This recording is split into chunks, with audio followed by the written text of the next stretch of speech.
you all very much for coming. My name is Joe Martin. I'm the president of the Canadian Business History Association.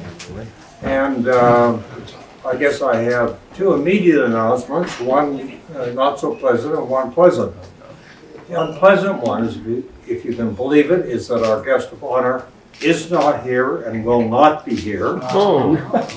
On the weekend, not only did he and Brenda get COVID, but those of you, I mean, most of us have had friends or have had it ourselves, and I had it in March. And up until that point, I heard more people say it was nothing to speak of, but with me, it was brutal, and with Red, it was brutal. So you may want to consider sending your condolences. Without further ado, I'm going to call upon Tony Feld, who is, was until very, very recently, president of the York Club, to welcome you. Thank you so much, Joe, and thank you for organizing this reception and for being the master of ceremonies this evening. Ladies and gentlemen, it is my pleasure and privilege to welcome you to the York Club reception to honor and celebrate Lynton Ronald Red Wilson and to recognize his critical and pivotal role in establishing the Canadian Business History Association and the Business History course at the Rutland School. This evening's focus is on Red's contribution to Canadian business history. But I think we will have to have another 2 or 3 receptions to celebrate Red's leadership as a top civil servant, as an educator, particularly at McMaster University, and also for his leadership and stewardship of some of Canada's largest and most prestigious companies. For all of this, Red was the recipient of the 1994 International Business Executive of the Year Award. He was made an Officer of the Order of Canada in 1997, a Companion of the Canadian Business Hall of Fame in 2010. He received the Vanier Medalist Award in 2014 for his leadership in public administration and the public service of Canada. Red Wilson has honorary degrees from the University of Montreal, Bishops, McMaster, Mount Allison, and University College in Cape Breton. In fact, Red has had several different careers. Ladies and gentlemen, I think you will agree we are honoring here tonight a truly great and inspiring Canadian. Now, Red Wilson has been a great philanthropist and has supported many worthwhile causes, but has always been extremely thoughtful and far-seeing in what his foundation would support. And the Canadian Business History Association and the course in Canadian Business History at the Rutland School, I think, are fine examples of that. When you think back 25 years, there were business schools at various universities across Canada, but there was none that had a course in Canadian business history, or in fact any business history. You wonder how that could be. Today it is impossible to imagine that such a void could exist. But Red recognized that void and played a key role in filling it. The study of business history and financial market history should be a starting point and the foundation of any course in business. Imagine granting an MBA degree without receiving or having a major course in business history. Why? Because if you don't study and learn from the mistakes that various businesses have made over the years, you will just repeat them. It was the German philosopher, George Hegel, who said in 1835, the only thing we learn from history is that we learn nothing from history. And this has been oft repeated by Warren Buffett. And it was the Spanish philosopher George Santayana who said over 75 years ago, those who do not learn from history are doomed to repeat it. And so it is, I think, particularly in business. We experience crisis after crisis. They come almost like clockwork every 10 or 15 years. In the late 1970s, thousands of savings and loan companies in the U.S. went bust. And the primary problem was borrowing short and lending long, a mismatch of their assets and liabilities. In 2000, the collapse of the $100 billion long-term capital hedge fund was due to borrowing short and lending long. And just recently, over the past month, Silicon Valley Bank and First Republic Bank, both big banks in the U.S. that went bankrupt because they were borrowing short and lending long. Does no one ever study these things and learn from the past mistakes? It appears not. How many times does this have to happen before we actually learn the lesson that history matters and that you ignore it at your peril? Now, I have known and respected Red Wilson for several decades. And as long as I've known him, he delights in thoughtfully recounting business history and why some companies and industries have prospered while others have failed, and the lessons which should be learned. He's a real student of this, and it's a joy to hear him talk about it. In closing, let me say Red is always modest and unassuming of his many accomplishments, has a tremendous loyalty to his friends and business associates, and most important of all, he has demonstrated over a lifetime the highest levels of honesty, integrity, and fair dealing. In short, I think Red is a wonderful role model for all young Canadians, and we congratulate him on his successful, diverse, and varied career, and thank him especially in for his role in establishing the Canadian Business History Association and the Canadian Business History course at Robin, which he did some 20 years ago. Over time, thousands of students will benefit from Red Wilson's foresight. So now I would like to turn the podium back to Joe Martin. If I could add one more quote, there was the anonymous businessman who said, "I study business history so I can make my own mistakes." 20 years ago, Red, Dick Curry, Jim Fleck, who is here, Hal Jackman, and Tony gave $3 million so that a course in Canadian business history could be started at the Rotman School, University of Toronto. The first chair was a gentleman by the name of Chris Kobrak, an American who spent most of his career teaching in Europe, and we recruited him from Paris.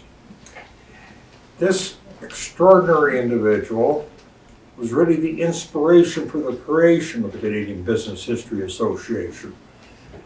He had noted that in Europe, and specifically in Germany and in Sweden, there were business history associations which brought together those who were interested in archives, those who were interested in history, and those who were interested in business. So that was the inspiration.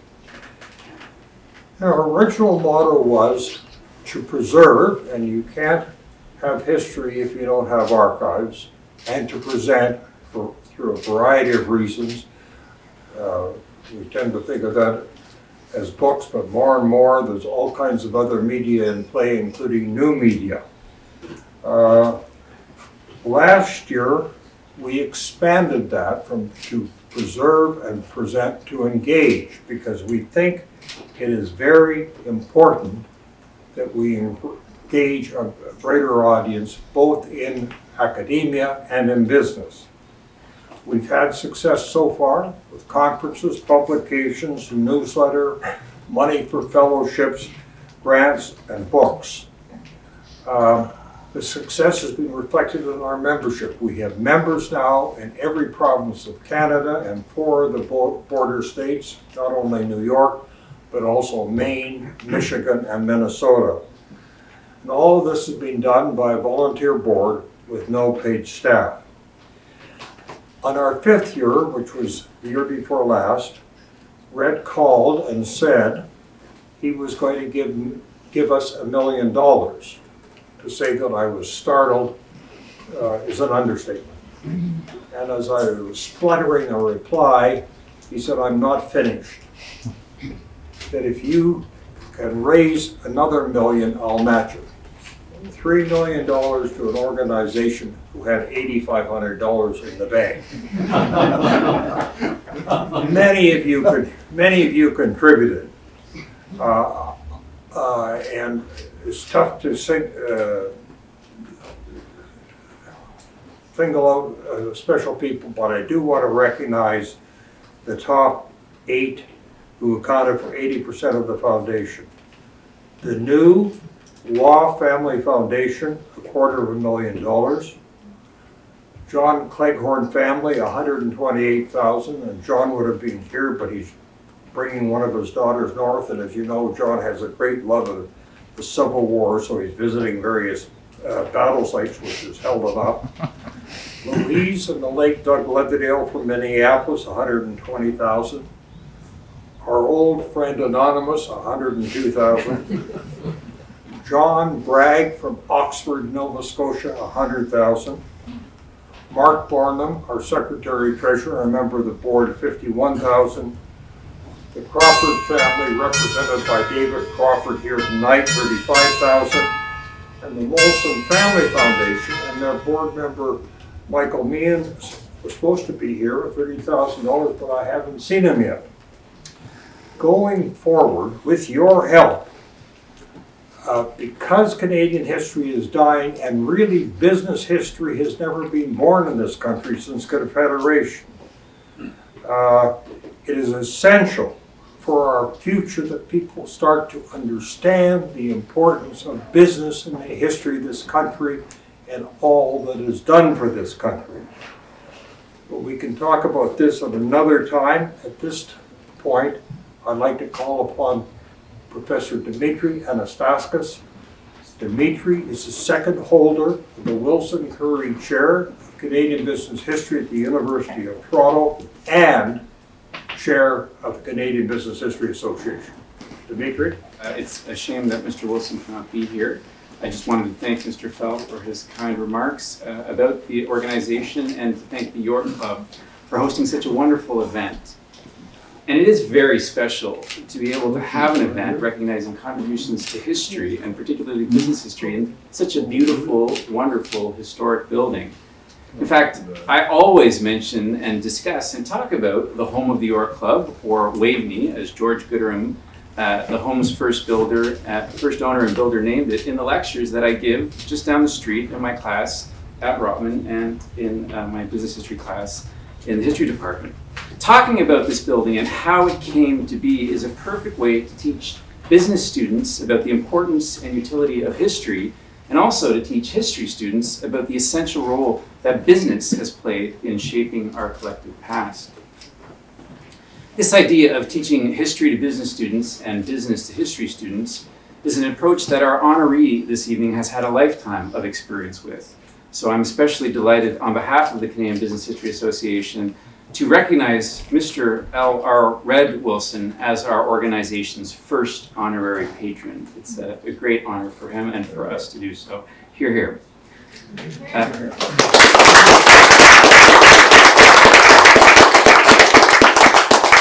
Mr. Wilson's story is a Canadian journey that's taken him across an incredible lifetime of experiences in business, government, service, and philanthropy, as Mr. Fell talked about. Red Wilson's distinguished career in so many fields and activities, his many accomplishments are known to everyone in this room, and I'd like to take just a few minutes to talk about Mr. Wilson's impact upon history, both business history but Canadian history more generally. It's through his vision and generosity that Mr. Wilson has played a key role in shaping the Canadian historical landscape over the last 4 decades or so, and his legacy, which will lead for even more of impact in the years to come. In the many conversations I've had with Mr. Wilson over the years, his genuine love for the subject of history and of its importance as being essential to any understanding, and not just of Canada's past, but also its present and its future, shines through so very brightly. Role models like Mr. Wilson, I tell my students, understand implicitly the importance of history and the humanities in creating great business leaders, and that knowing history is among the most indispensable tools of any good business leader. Eventually, students in my classes almost always have this eureka moment when I try to connect these things together, and it's wonderful to have a first-year commerce student or a second-year commerce student try to have this moment where they say, you know, I've never taken any history classes in my life, but boy, this stuff is actually really useful and important. Yes, it is really useful and important. It's amazingly important. Mr. Wilson's belief in the importance of history led to his incredibly generous support of the CBHA, an organization he has championed in various ways since our founding in 2015, when he joined as one of our earliest members. And of course, this generosity was an essential component in our organization completing our incredibly successful fundraising campaign this year that Joe mentioned, one led by Joe and Mark Bonham, and one supported by many of you in this room. Thank you so very much for your support. The Wilson Foundation's financial support of the CBHA will allow our organization to embark on a host of projects in the years to come. And I'd like to give you just one example of the kinds of projects we will be able to undertake because of his support and the foundation's support. And that's the digitization of the financial postcards. And probably quite a few of you are familiar with these, because these were cards that were created by the Financial Post between the 1920s all the way to the 1990s. And the University of Toronto has all of them. We have 330,000 of them sitting in about 87 bankers' boxes in storage. And because of Mr. Wilson's and your generosity, we're going to be able to digitize these cards and make them accessible online for students and scholars and anyone who's interested in business history in the years to come. And I'm actually going to pass these around so people can take a look at them. One's from the General Motors Corporation from 1975, and another from TransCanada Pipelines. And they're amazing stories of corporate Canada's past and its impact upon our country. And by digitizing these and making them accessible, we're going to give a whole generation of people access to Canada's corporate past. It'll launch PhD projects, MA projects, and it'll be a fantastic way of teaching about the impact of business upon Canada. The Financial Post Digitization Project reflects the generational impact that the Wilson Foundation's gift will have upon Canadian business history in the decades to come. But I'd also like to recognize Mr. Wilson not just for his generosity towards Canadian business history, but his leadership in Canadian history more generally. Mr. Wilson has had a tremendously positive impact and influence upon the practice and broader public place of Canadian history, and really directly upon so many of the people who teach and learn and study Canadian history. As many of you know, Mr. Wilson was a key figure in the creation of Historica Canada as a founding co-chair. He's also been a chancellor of the Canadian Business Hall of Fame. Mr. Wilson has also supported local history initiatives, particularly in his hometown of Port Colborne, where the L.R. Wilson Heritage Research Foundation archives are. And he's also supported studies for the history of the entire Niagara Peninsula, which he's doing in conjunction with Brock University.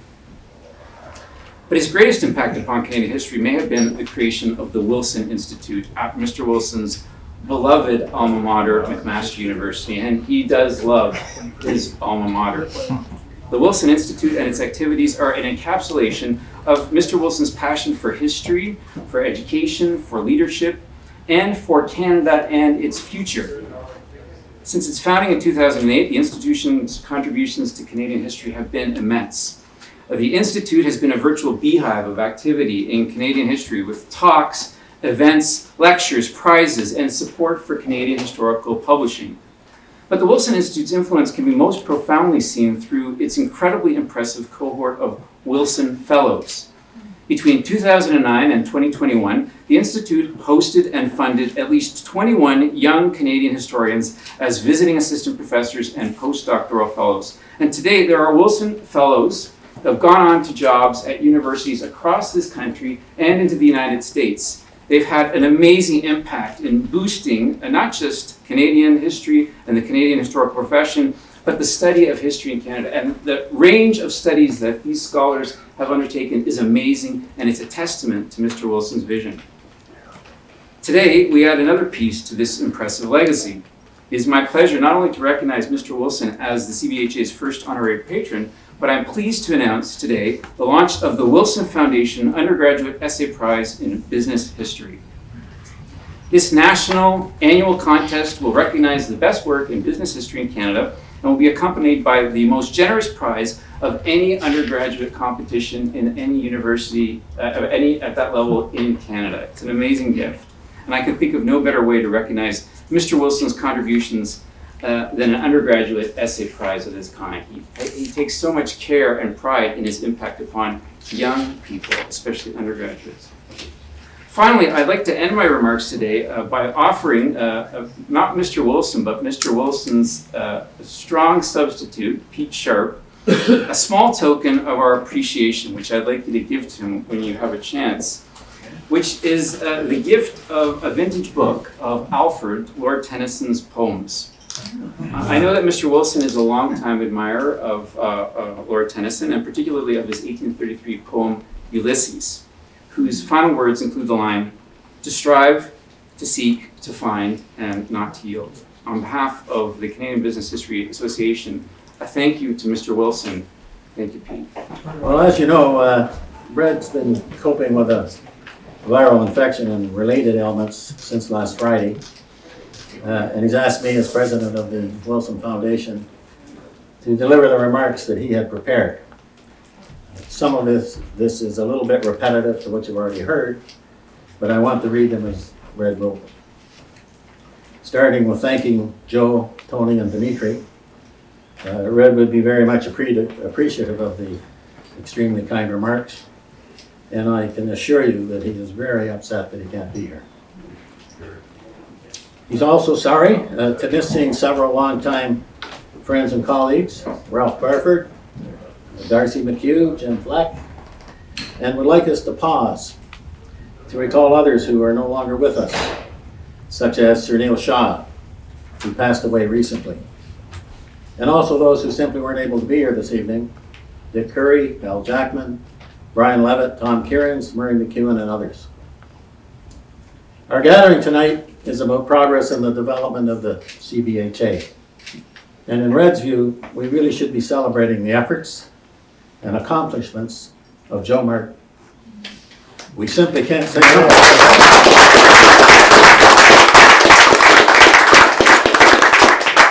We can't say enough about Joe's dedication and determination to see business history established in Canada. Red's association on the Canadian Business History Project with Joe goes back more than 50 years. He began to promote Canadian history in the early 2000s during his involvement with the U of T's Rotman School, and approached Red and others about funding a chair. At the same time, he urged Rotman Dean Roger Martin to support this initiative. Eventually, in 2004, the required funds, $3 million, were provided by a group of us, including Dick Curry, Tony Fell, Al Jackman, Jim Fleck, and John MacArthur, a Canadian and Dean of the Harvard Business School. The Wilson Curry Chair in Business at the Rotman was established. However, an appointment to the chair did not take place until 2012 with Professor Chris Kobrak as a visiting professor. In the meantime, Joe taught a Rotman course in Canadian business history. Unfortunately, Chris died early in 2017, shortly after his 2015 full appointment to the chair. Joe suited up once again, but the resulting vacancy was not filled until Dimitri was appointed, jointly with U of T's Department of History, to the chair in 2019. The Wilson Foundation would like to honor Joe Martin by establishing the Joe Martin CBHA project program with a donation grant of $500,000.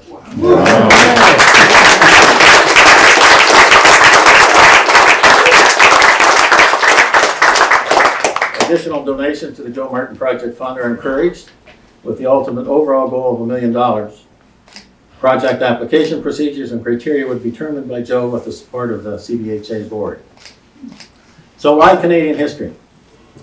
Well, familiarity with how any aspect of our economic development proceeded over time is, we believe, a precondition to understanding how to cope with current challenges and opportunities.